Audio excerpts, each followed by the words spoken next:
want to go in on. As you know, the government have denied it. Boris Johnson has denied it on the record. Other sources have said. The big question is whether any evidence emerges that he did actually say it, or any of these sources actually go on the record. I'm not going to speculate on what he did or didn't say, Adam. I mean, what are people saying to you, though? I mean... He has said on the record that he didn't say it. MPs say to me privately it's the sort of thing that they could imagine him saying. But the Prime Minister has denied it. And the key question is, are any of the sources actually going to go on the record and say that this is what he said and challenge his account? I mean, other people have suggested that maybe he said something to the effect, but it's been interpreted in different ways. Yeah. OK, we will find out. Beth Rigby, our political editor, thank you very much indeed. Prime Minister's questions coming up at noon. Stay with Sky News. £7 billion worth of spending announcement in response to...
We're now going to come to questions. Scottish questions just coming to an end. We're going to go to Prime Minister's questions, likely to be dominated by allegations of sleaze. Downing Street has just confirmed the appointment of Lord Geidt as the new investigator of ministers' standards and interests, and it does say that the Prime Minister and Lord Geidt have agreed the first thing he'll do is look into the refurbishment of the Downing Street flat. Let's go over to the Prime Minister. We're supporting India with vital medical equipment, and we will continue to work closely with the Indian authorities to determine what further help they may need.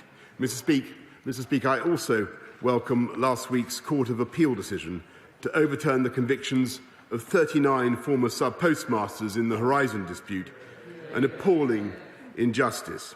Sir Wyn Williams is leading an ongoing independent inquiry that will report this summer. Mr. Speaker, this morning I had meetings with ministerial colleagues and others. In addition to my duties in this House, I shall have further such meetings later today.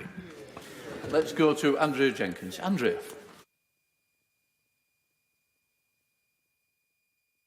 You're on mute, I think, Andrea.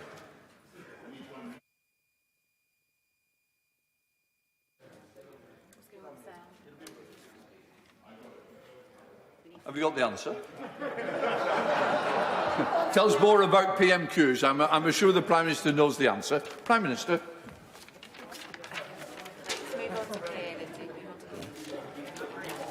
You can't do it. What I'm going to do, I'm going to try and come back. I'm going to go to Leader of the Opposition, Keir Starmer. Thank you, Mr. Speaker. Can I join the Prime Minister in his remarks about the humanitarian disaster we're witnessing in India?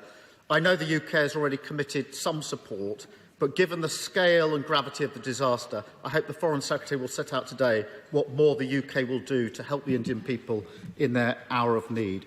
Can I also join the Prime Minister in his remarks about the Post Office case and ongoing injustice?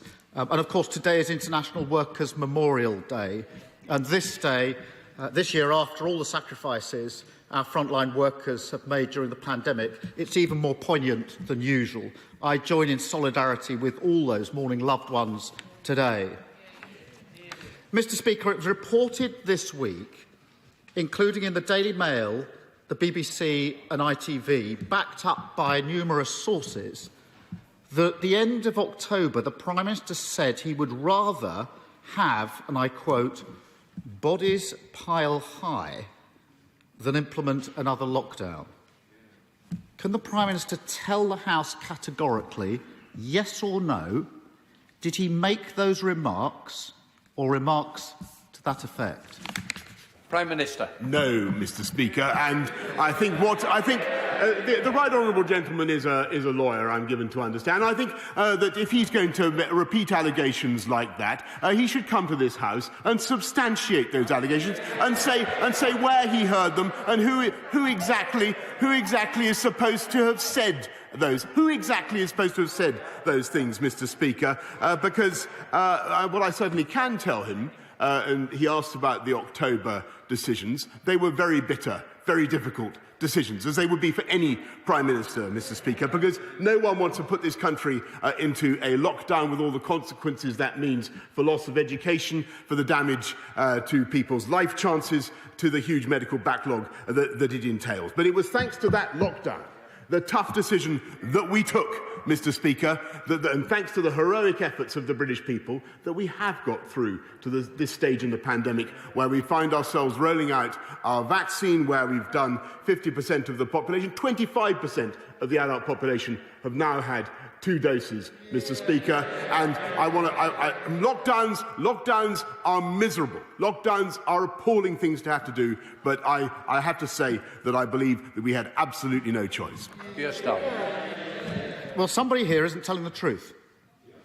The House will have heard the Prime Minister's answer, and I remind him the Ministerial Code says, and I quote, "Ministers who knowingly mislead Parliament will be expected to offer their resignation." I'll leave it there for now.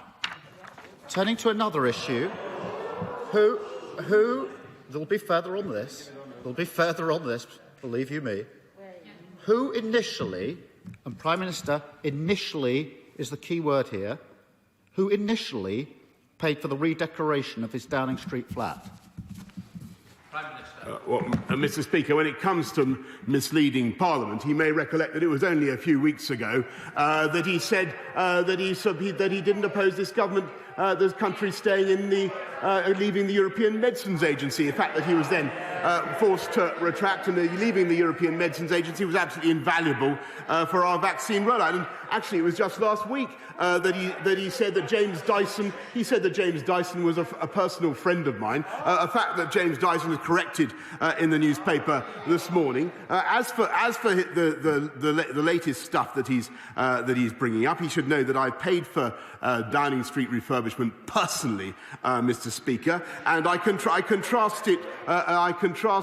Any further declaration that I have to make, I will, if any, I will be advised upon by Lord Guide. But if he talks about housing costs, Mr. Speaker, then the people of this country can make their own decision in just 8 days' time, because on average Labour councils charge you £93 more in Band D, the Conservative councils, and Liberal Democrat councils charge you £120 more. That, I think, is the issue. That, I think, is the issue upon which the British people would like him to focus. Keir Starmer. Mr. Speaker, normally when people don't want to incriminate themselves, they go no comment. Let me ask this. Let's explore this a bit further, Prime Minister.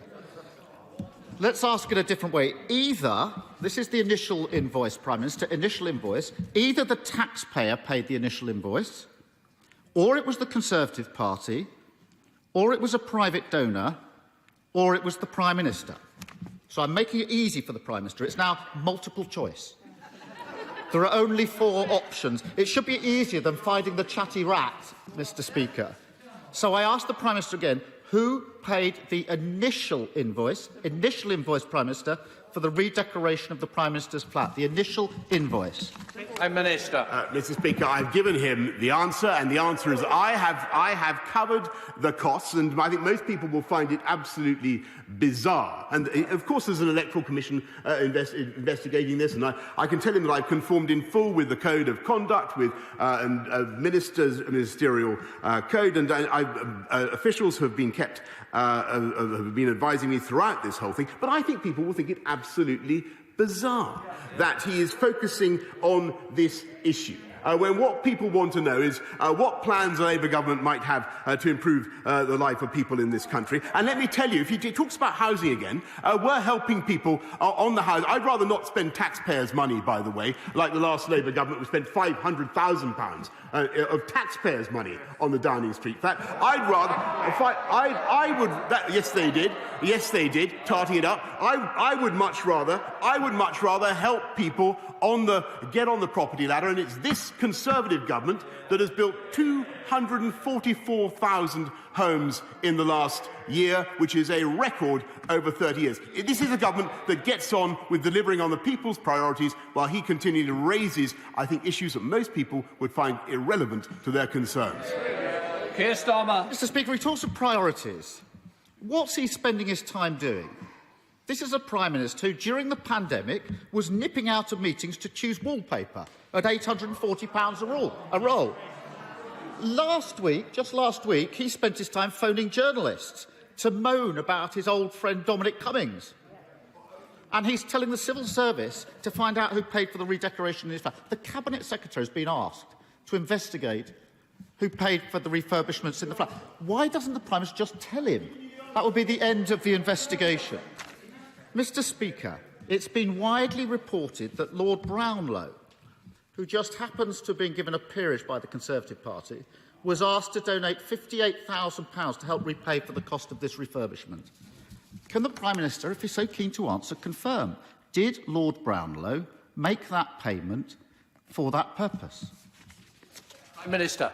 Mr. Speaker, I think I've answered this question several times now, and the answer is that I have covered the costs. I have met the requirements that I've been obliged to meet in full. And when it comes to the taxpayer and the costs of Number 10 Downing Street, it was the previous Labour government. I think Tony Blair racked up a bill of £350,000. And I think what the people of this country want to see is minimising taxpayer expense. They want to see a government that's focused on their needs and delivering more homes for the people of this country and cutting council tax, which is what we're doing. And it's on that basis that I think people are going to judge our parties on May the 6th. Keir Starmer. Answer the question. That's what the public scream at their televisions every PMQs. Answer the question. The Prime Minister hasn't answered the question. He knows he hasn't answered the question. He never answers the question. The Prime Minister will be aware that he's required to declare any benefits that relate to his political activities, including loans or credit arrangements, within 28 days. 28 days, Prime Minister, yes. He will also know that any donation must be recorded in the register of ministers' interests, and that under the law, any donation of over £500 to a political party must be registered and declared. So the rules are very clear. The Electoral Commission now think that there are reasonable grounds to suspect that an offence or offences may have occurred. That's incredibly serious. Can the Prime Minister tell the House, does he believe that any rules or laws have been broken in relation to the refurbishment of the Prime Minister's flat? Prime Minister. No, I don't, Mr. Speaker. What I believe has been strained to breaking point is the credulity of the public. He has half an hour every week to put serious and sensible questions to me about the state of the pandemic, about the vaccine rollout, about what we're doing to support our NHS, about what we're doing to fight crime, about what we're doing to bounce back from this pandemic, about the economic recovery, about jobs for the people of this country. And he goes on, Mr. Speaker, about wallpaper when, as I've told him umpteen times now, I paid for it. Keir Starmer. Mr. Speaker, can I remind the Prime Minister of the Nolan Principles, which are meant to govern the behaviour of those in public office? They're these: selflessness, integrity, objectivity, accountability, openness, honesty, and leadership. Instead, what do we get from this Prime Minister and this Conservative government? Dodgy contracts, jobs for their mates, and cash for access. And who's at the heart of it? The Prime Minister, Major Sleaze, sitting there. Mr. Speaker, meanwhile, he talks about priorities. Crime is going up. NHS waiting lists are at record levels, and millions of people are worried about their jobs, including Liberty Steel. Mr. Speaker, don't the British people deserve a Prime Minister they can trust and a government that isn't mired in sleaze, cronyism and scandal? Mr. Speaker, last week he came to this chamber and he attacked me for talking to James Dyson about ventilators, where we're now sending ventilators to help the people of India. And the following day, Mr. Speaker, the Labour front bench said that any Prime Minister in my position would have done exactly the same thing.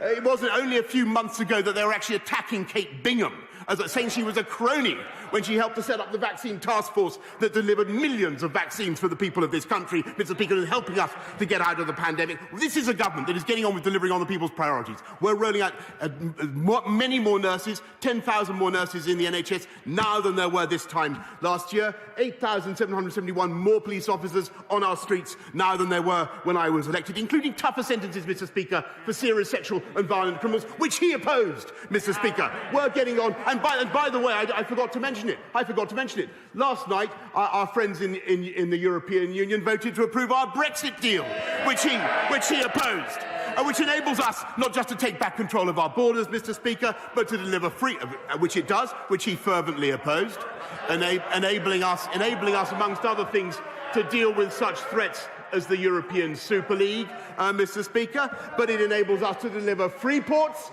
in places like Teesside, and above all, taking back control of our country has allowed us to deliver the fastest vaccine rollout in Europe, as he well knows, Mr. Speaker, which would not have been possible if we'd stayed in the European Medicines Agency, which he voted for. Mr. Speaker, week after week, the people of this country can see the difference between a Labour Party that twists and turns with the wind that thinks of nothing except playing political games, whereas this party gets on with delivering on the people's priorities, and I hope that people will vote Conservative on May the 6th.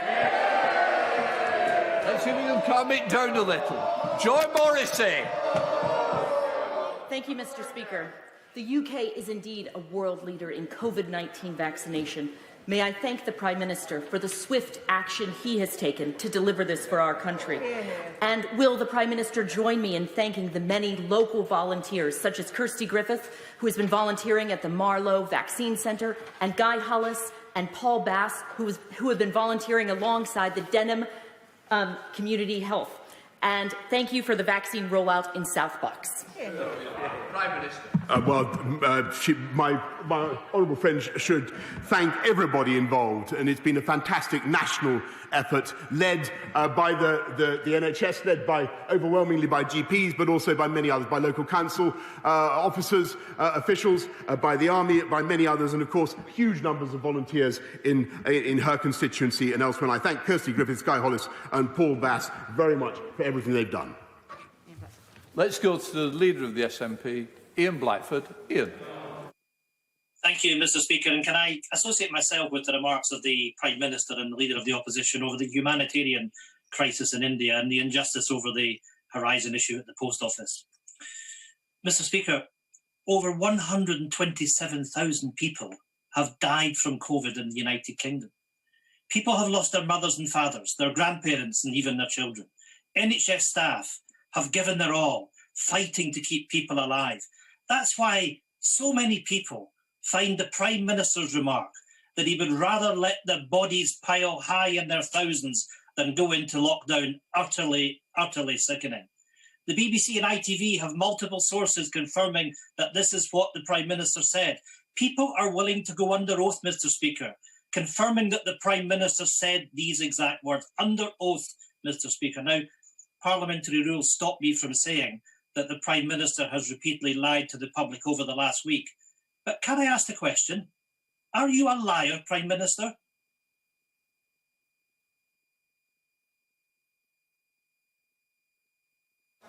Prime Minister. Mr. Speaker, I leave it to you to judge whether the right honourable gentleman's remarks were in order. But what I will say to him is that... Say, unfortunately, we're in order, but we're not savoury and not what we would expect. I'm grateful to you, Mr. Speaker.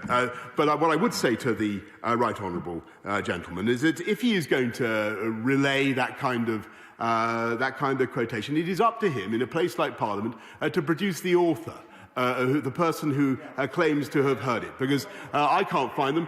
He says that they're willing to go on oath. Perhaps they're sitting somewhere in this building. I rather doubt it, because I didn't say those words. What I do believe is that a lockdown is a miserable, miserable thing.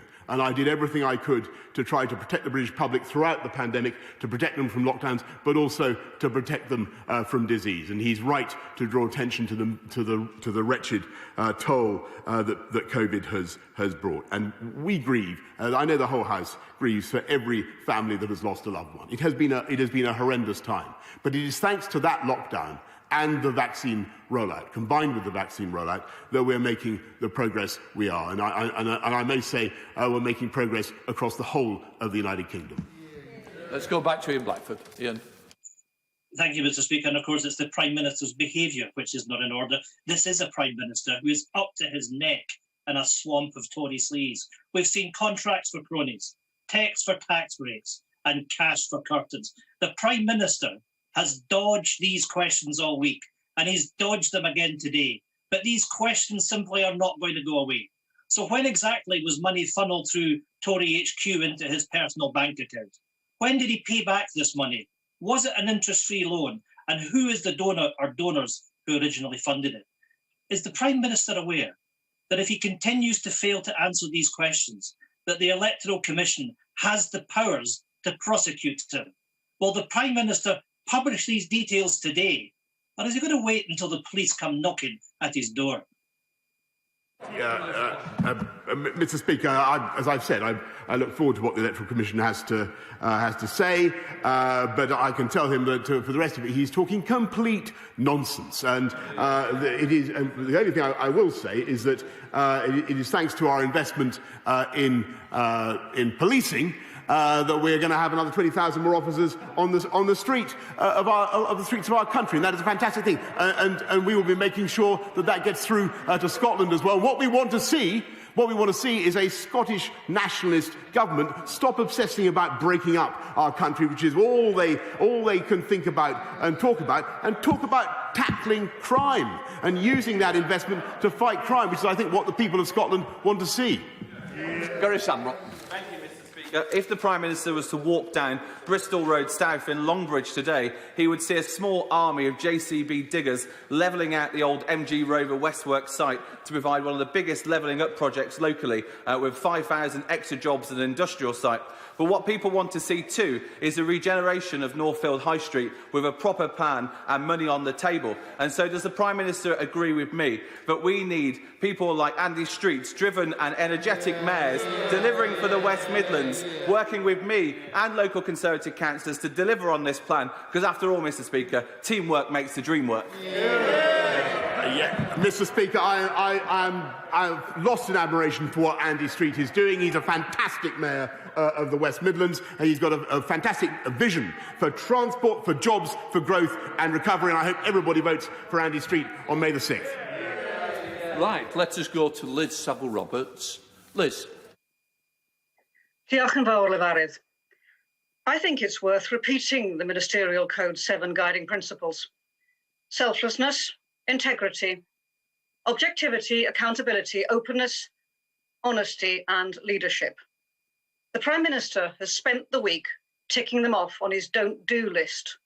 At the same time, he tries to play down allegations of saying, let the bodies pile high.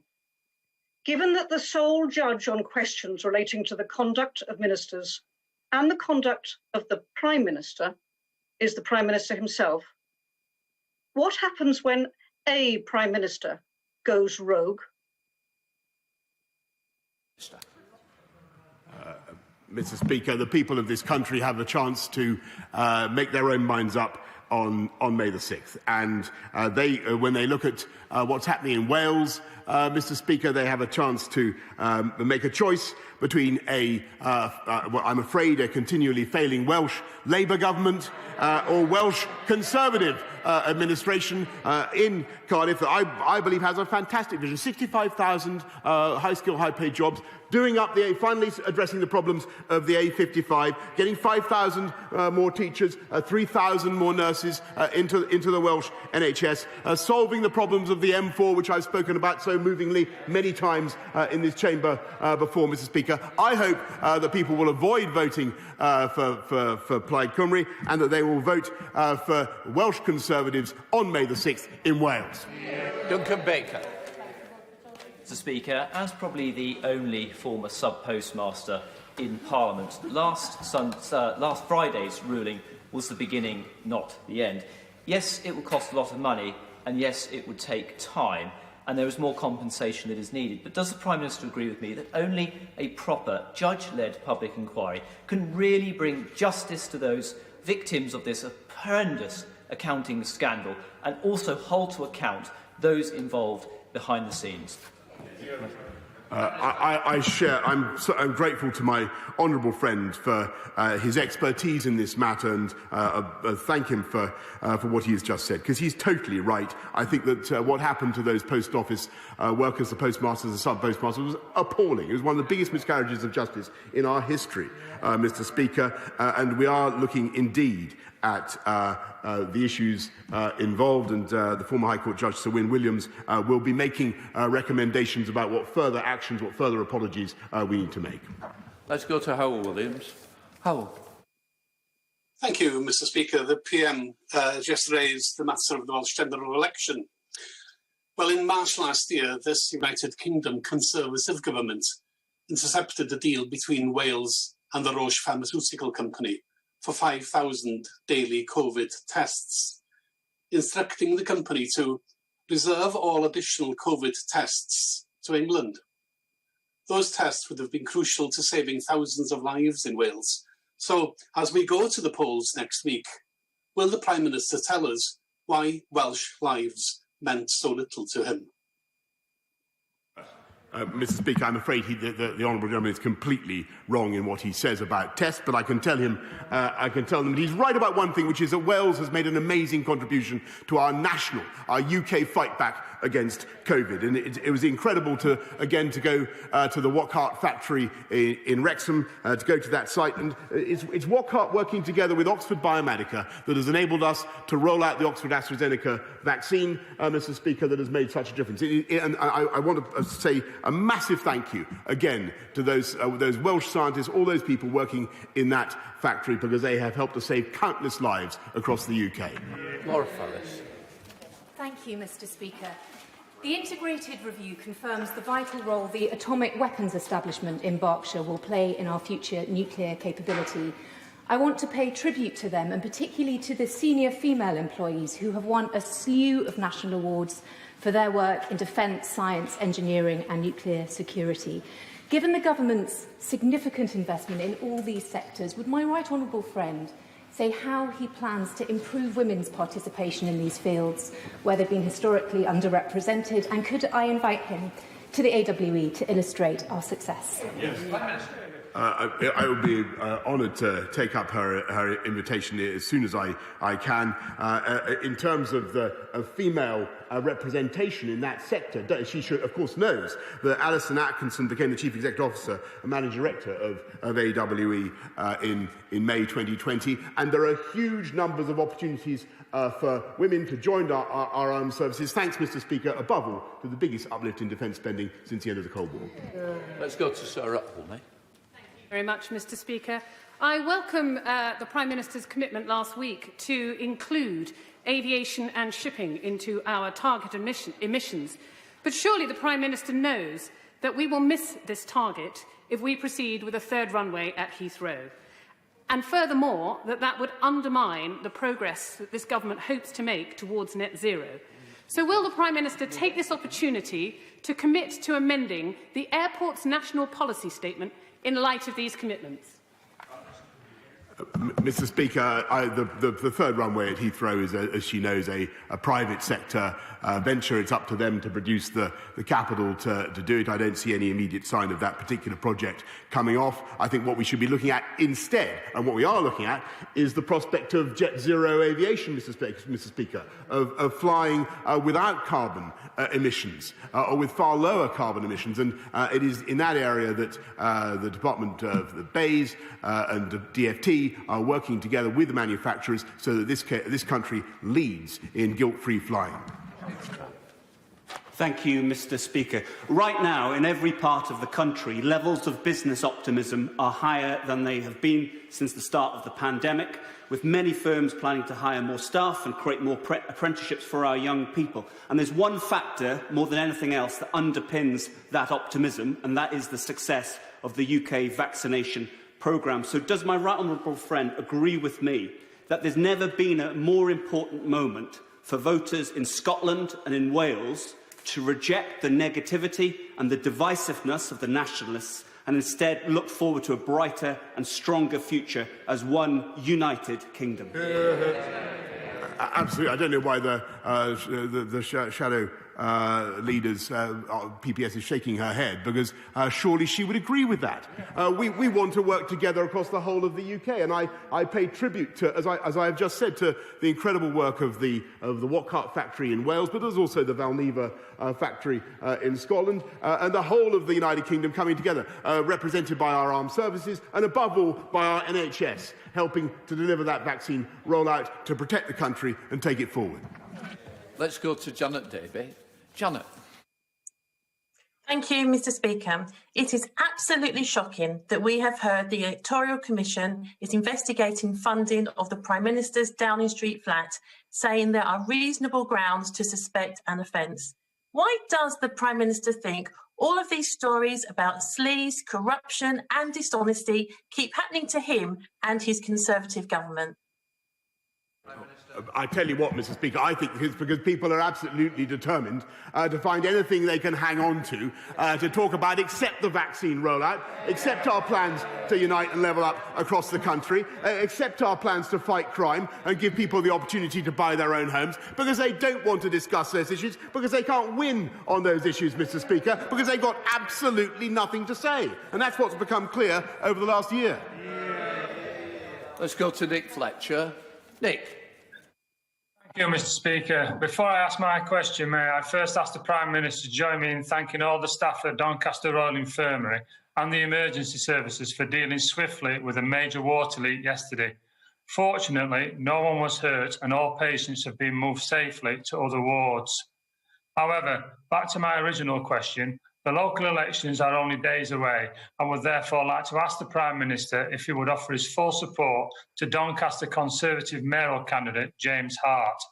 James, like me, is a local businessman and will shout up for our town and work closely with me on delivering the government's levelling up agenda.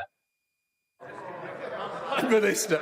Well, look, my honourable friend is absolutely right. First of all, hang on, he's right, Mr. Speaker, to want to thank all the staff of Doncaster Royal Infirmary for what they did for the emergency services in dealing with the incident last night. And I'm glad to take that opportunity. But I'm also glad to take the opportunity to support him in his campaign for James Hart. And I do hope that the people of Doncaster will go out to vote and support him on May the 6th. Let's come to Christian Matheson.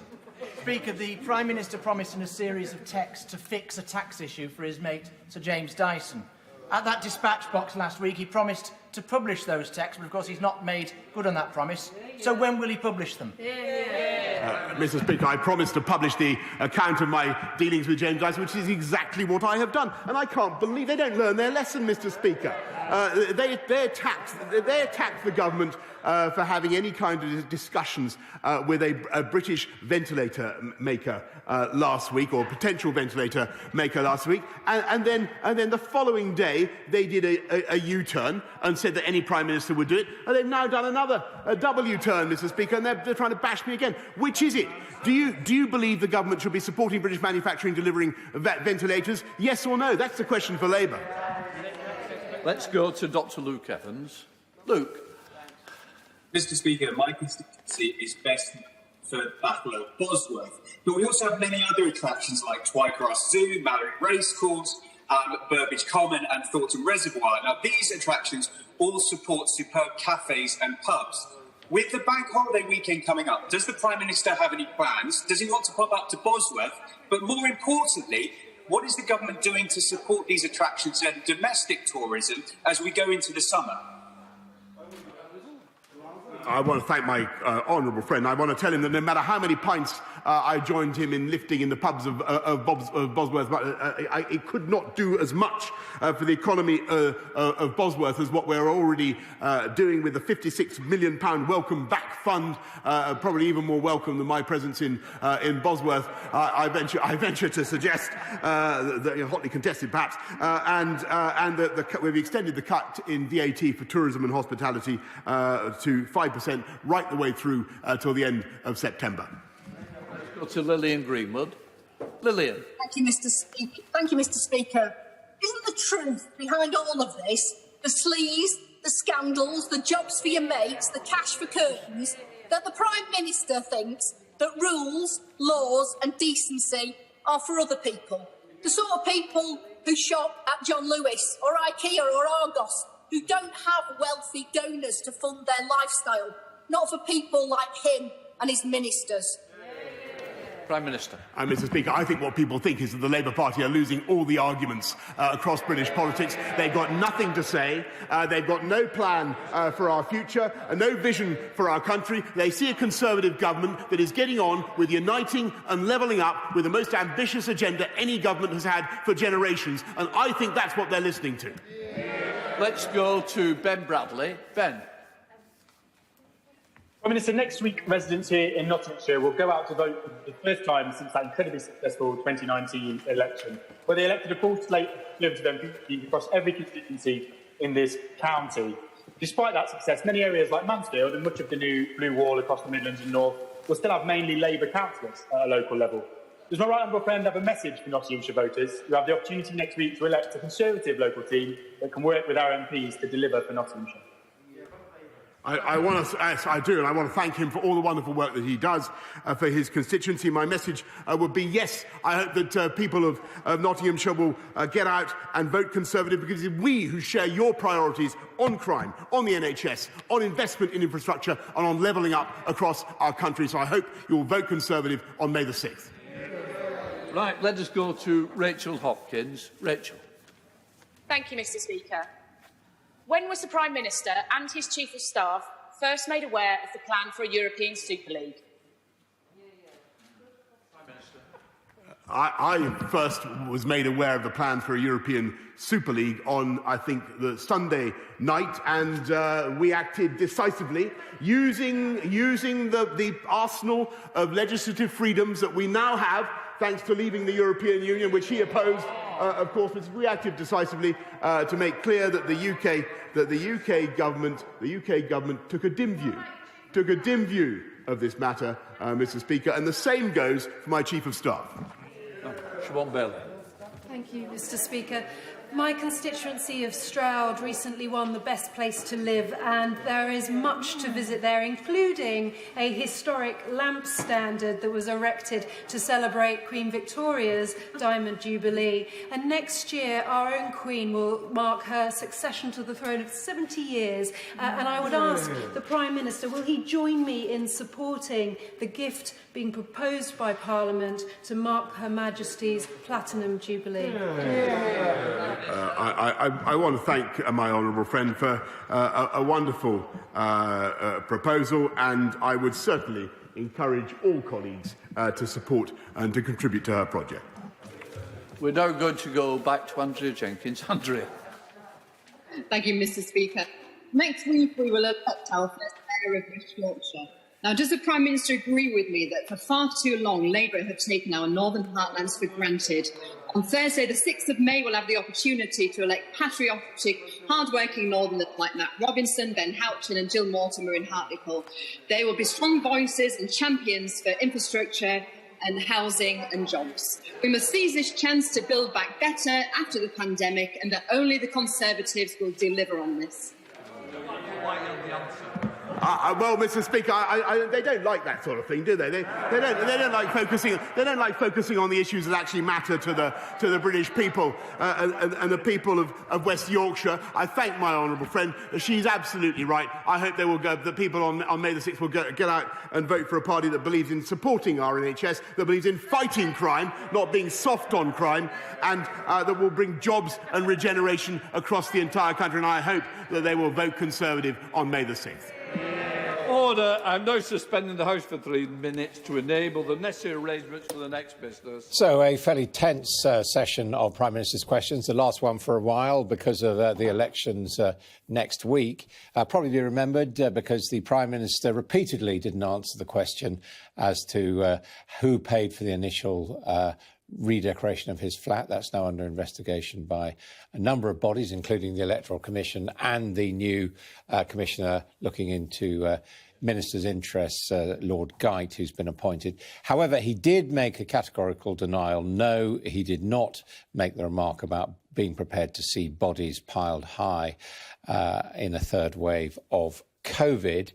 Keir Starmer stuck to the questions, and by the end, Boris Johnson was pretty angry at being pressed repeatedly, did say that people weren't interested in it. But also worth noting that Keir Starmer, who's been mocked by the Prime Minister as Captain Hindsight, came back with the jibe that Boris Johnson was Major Sleaze. Well, let's get the thoughts now from our political editor. What do you think? Well, we were just talking about it, that he's been known in the past as the Teflon Tory, the man that has a number of scandals in his personal and his professional life. But Boris Johnson seems to breeze on through it. He wins elections. And a senior former cabinet minister said to me the other day, the thing with Boris Johnson is it's transactional with the Conservative Party. They put up with some of the heat around him in order to win elections. But there, today, he didn't look like it wasn't sticking. He looked really rattled. He got red-faced. he was angry. And for Keir Starmer, that name calling that he threw back on the Prime Minister, Captain Hindsight, as the PM likes to call Keir Starmer, the Prime Minister being Major Sleaze, he hopes that that will stick and that will begin to take the shine off him with voters. And Keir Starmer saying that in his terms, the Prime Minister has now put his head on the block with that one-word denial. No, I didn't talk about bodies piling high. He was clearly trying to set a trap, if you like, for the future in the House of Commons, getting the Prime Minister to put on the record that he did not make those remarks, which the Prime Minister did. And then Sir Keir Starmer came back and said that this is... he said, I've got it, he said, sorry, to the Prime Minister, I remind him the Ministerial Code says ministers who knowingly mislead Parliament will be expected to offer their resignation. There'll be more on this, believe you me. So Keir Starmer there, putting it on the record that the Prime Minister said no. Now, the calculation, of course, will be that at some point, some of the sources that have accused the Prime Minister of saying it and leaked that will go on the record. But for the time being... Because that's the confusion, isn't it? That's the confusion.